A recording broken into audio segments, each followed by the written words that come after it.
सोलापूर शहर व जिल्हा ऑटो रिक्षा संघटनेच्या वतीने सोलापूर लोकसभेच्या उमेदवार आमदार प्रणितीताई शिंदे यांना जाहीर पाठिंबा दिला।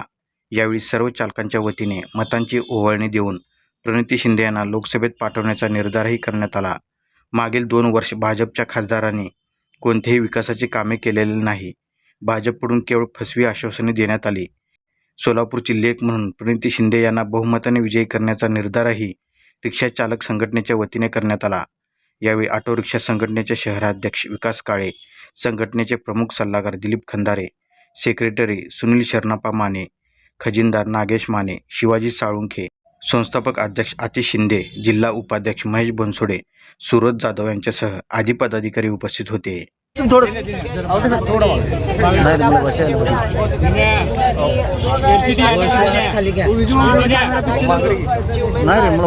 मला या ठिकाणी पाठिंबा दिला आहे त्याबद्दल त्यांचे मनापासून आभार मानतो आणि त्यांनीच आज मुद्द्याचं बोलावं।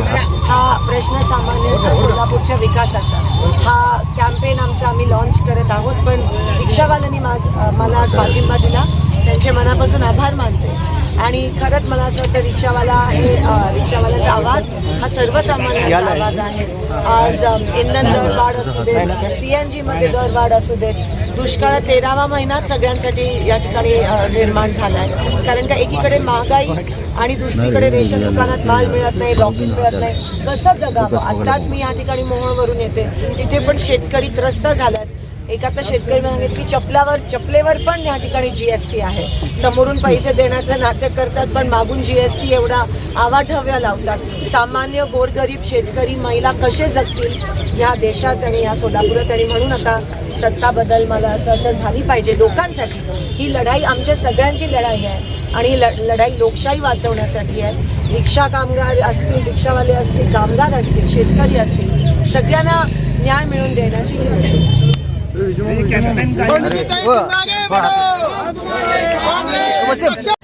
की मागच्या 10 वर्षात या सोलापुरात जे भाजपचे खासदार होते त्यांनी काहीही या सोलापूरसाठी केलं नाही। ना साधी पाईपलाईन आणू शकले, ना एक रोजगार आणू शकले, ना साधी विमान सेवा सुरू करू शकले आणि वर तर महागाई पण कमी करू शकले नाही।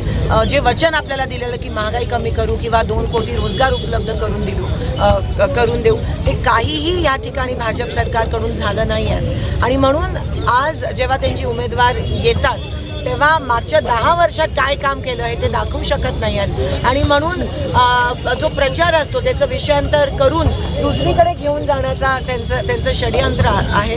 आज सोलापूरची जनता त्यांना सांगते की मुद्द्याचं बोला, मागच्या 10 वर्षात तुम्ही काय केलं हे या ठिकाणी सांगा आणि मुद्द्यावर आम्ही त्यांना आणणार आहोत। चिमणी मी सांगितलं, चिमणी पाडली घाई गडबडीत, पण विमान सेवा पण अनेक असे प्रश्न आहेत, अनेक असे वचन आहेत जे भाजप सरकारने दिलेत पण त्याची पूर्तता होऊ शकली नाही। लोकांचा फक्त वापर करण्यात आला मताधिक्यासाठी, लोकांना दिशाभूल करण्यात आलं आणि आज ज्या लोकांनी त्यांना प्रेमापोटी मतदान केलेलं त्याच लोकांचा विश्वासघात होत आहे। त्यांच्या पोटावर पाय देण्याची परिस्थिती या ठिकाणी निर्माण झाली आहे। ह्याच्यापेक्षा मोठा काय पाप असू शकतो। आणि जेव्हा त्यांना विचारतं की तुम्ही मागच्या 10 वर्षात काय केलं तेव्हा ते वेगळीकडेच प्रचार घेऊन जाण्याचा प्रयत्न करत असतात। पण लोक आता भोळी नाही आहेत आणि लोकांना पण एवढं तुम्ही वेगळं समजू नका। लोक हुशार आहेत, सुज्ञ आहेत आणि 100% यावेळेस लोक त्यांना त्यांची जागा दाखवणार।